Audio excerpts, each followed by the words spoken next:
Dr. Jaffe, will too much glucosamine supplementation cause elevation in cholesterol levels? That's a question I often hear. What about glucosamine intake? Because PERC Joint Guard includes glucosamine, glucosamine sulfate, soluble chondroitin. And the answer is really simple, but then I'm going to have to explain the simple answer. The simple answer is if you actually are taking high quality, high purity, highly soluble glucosamine, glucosamine sulfate, you do not enhance lipid synthesis, cholesterol levels. The other question often is, glucosamine sounds so much like glucose. If you take enough glucosamine, will you raise your blood sugar? Well, I'll tell you something that is, quote, a secret in the industry that PERC would never, ever, ever do. But if you want to do something disreputable, you can put sugar and ammonia and sell it as glucosamine, because the quick and dirty test that most production facilities use is fooled by sugar plus ammonia. Now that's a fraud, plain and simple.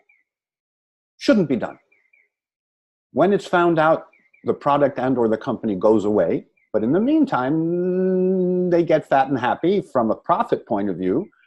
I don't know from a weight point of view, but I know that it's not ethical, and I know the difference between highly purified and expensive glucosamine and glucosamine sulfate and soluble chondroitin, which synergistically work to build your joints, rebuild your joints. And I recently had quite a compliment to our PERC Joint Guard. This is from a scientific colleague that trained with me at NIH, and he and I are about the same age, and he is physically fit, and he likes to run, to jog. He took many, many joint formulas, and he was getting worse. He took PERC Joint Guard, and he is thrilled and delighted with how much benefit he now gets from the exercise without the discomfort in his knees or ankles or hips or elbows or joints. So PERC Joint Guard is what it says it is. We pioneered, as you know, full disclosure labels many years ago. I know there's a movement now to get companies to do what are called green labels, which I think includes full disclosure.